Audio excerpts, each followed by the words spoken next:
ইয়াত থকা চৰাই চিৰিকটিবোৰে গছ ৰুব জানে, ইয়াত থকা গৰুবিলাকে গছ ৰুব জানে, ইয়াত থকা হৰিণাই গছ ৰুৱে, ইয়াত থকা গড়ে গছ ৰুৱে, হাতীয়ে গছ ৰুৱে আৰু বতাহেও গছ ৰুৱে, মহেও গছ ৰুৱে, মহাবাহু ব্ৰহ্মপুত্ৰও গছ ৰুৱে, কিন্তু জীৱশ্ৰেষ্ঠ মানুহটোৱে কাটে। আমি এনে জীৱশ্ৰেষ্ঠ। পৃথিৱীৰ আটাইতকৈ ডেঞ্জাৰাছ প্ৰাণীটো হ'ল মানুহ। চব খাই নহয়, সাপ, বেং, কুকুৰ, মেকুৰী, জীৱ জন্তু যিমান আছে সেইবোৰ খোৱাৰ কাৰণে জীৱশ্ৰেষ্ঠ। আৰু পৃথিৱী ধ্বংসৰ মূলতে হ'ল মানুহ। কিন্তু জীৱ জন্তুবোৰৰ পৰা যিবোৰ শিকিব লগা আছে তাহাঁতক আমি শিকা নাই। আদিম যুগতে মাৰি মেলিয়ে খায়ে আছোঁ, গছ কাটিয়ে আছোঁ, ককাকে ৰোৱাটো খাইছোঁ, বাপেকে কটাটো ৰুইছোঁ, ৰোৱাটোও কাটিছে, নিজে গজাটোও কাটিছে। কটাৰ বিনিময়ত কি হৈছে? জলবায়ু পৰিৱৰ্তন, COVID-19 আহি গৈছে।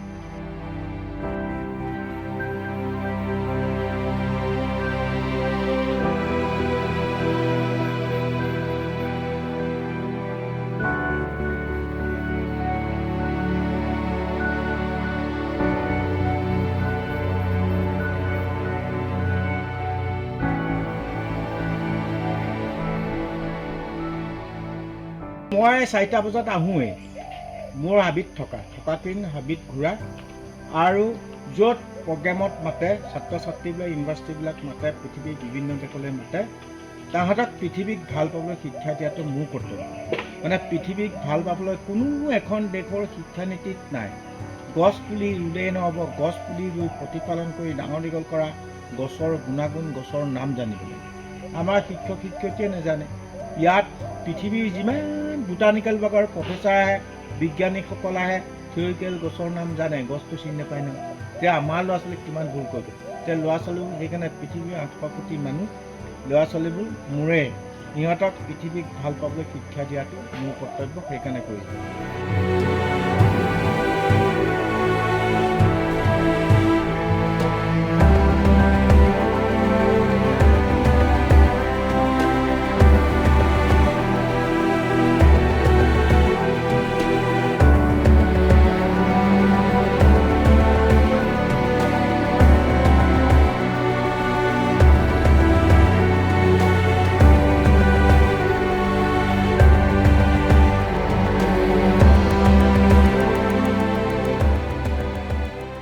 বস্তু চৰাই চিৰিকটি মৰিলে চব মাটিতে লয় হ'ব।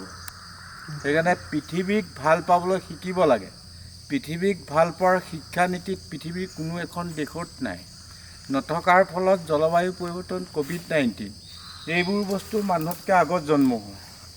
আমি পাছত, গছ গছনি, চৰাই চিৰিকটি, জীৱ জন্তুবোৰ আগত জন্ম হয়। আমি পাছত বেলেঞ্চ ৰাখিবৰ কাৰণে আমাক সৃষ্টি কৰিলে, কৰি আমি প্ৰকৃতি ধ্বংস কৰিলোঁ। যিদিনা গছে আমাক কাপোৰ পিন্ধাবলৈ শিকাইছিল, চৰাই আকাশত উৰিবলৈ শিকাইছিল, সেইদিন ধৰি সমগ্ৰ বিশ্বই প্ৰকৃতিক দাস হিচাপে ব্যৱহাৰ কৰাৰ ফলত জলবায়ু পৰিৱৰ্তন, COVID-19 বাপেক মৰিলেও চুব নোৱাৰে, মাক মৰিলেও চুব নোৱাৰে।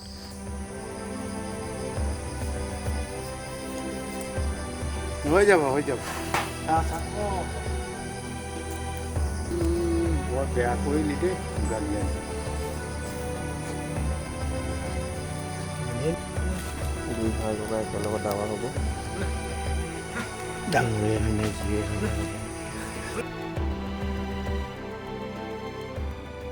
তেনেকুৱা উৎসাহ উঠি পেলাই তেতিয়া 79ত যেতিয়া প্ৰলয়ংকৰী বানপানী হ'ল, ইয়াত বহু চীন দেশৰ পৰা জাবৰ জোঁথৰ আৰু দমদমীয়া বালি হ'ল, এই যিমান খুৱাই লৈ গ'ল, তাতে শতাধিক সাৰ পাইছিল।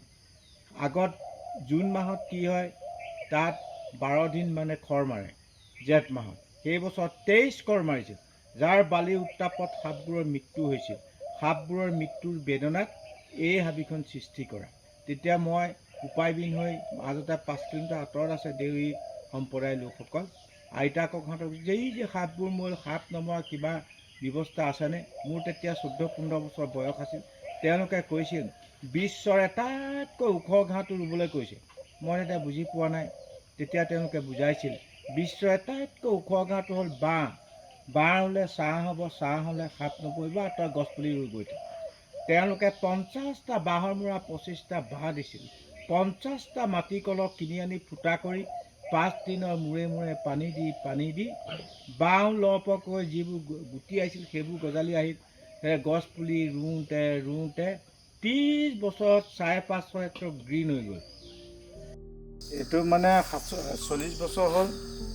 ইয়াতকৈ আগত ৰোৱা ভিতৰত আছে গছ, সেইটো 40 বছৰ পূৰা হৈ গ'ল। হাবিখনৰ বয়স এতিয়া 47 বছৰ। 1959 চনৰ পৰা এতিয়া কিমান বছৰ কিমান বয়স হৈছে হাবিখনৰ? এই গছজোপাৰ বয়স হৈছে 40 বছৰ।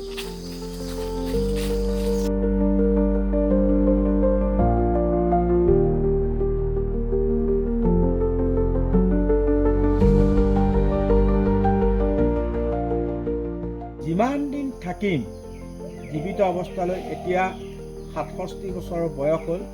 যিমান দিন থাকিম ছাত্ৰ ছাত্ৰীবিলাকক মই পৃথিৱীক ভাল পাবলৈ শিক্ষা দিয়াটো, গছ গছনি ভাল পাবলৈ, জীৱ জন্তু ভাল পাবলৈ, চৰাই চিৰিকটি ভাল পাবলৈ শিক্ষা দিয়াটো মোৰ কৰ্তব্য। সেইকাৰণে মই কৰি যাম।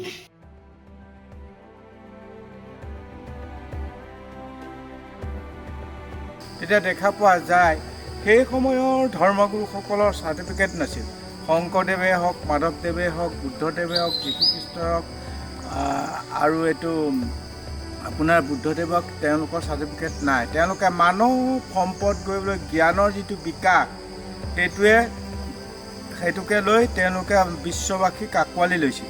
বিশ্বৰ বিভিন্ন ধৰ্মাৱলী লোকসকলে তেওঁলোকৰ আদৰ্শ মানিছিল। আৰু যাৰ বিনিময়ত আজি ছায়েন্স আৰু টেকন'লজিয়ে যেতিয়া সাহিত্যক চেৰ পেলাই ওপৰলৈ গুচি গ'ল, তেতিয়া পৃথিৱীৰ ভাৰসাম্যটো হেৰাই গ'ল। এতিয়া আমি সেইটোৱে হৈছে, আমি তেওঁলোকক অপমান কৰিছোঁ, তেওঁলোকে আমাক অভিশাপ দিছে। আমি প্ৰকৃতি ধ্বংস কৰিছোঁ কাৰণে সেইবিলাকে তেওঁলোকৰ এই অভিশাপৰ ফলত আমি এতিয়া ভুক্তভোগী হৈছোঁ।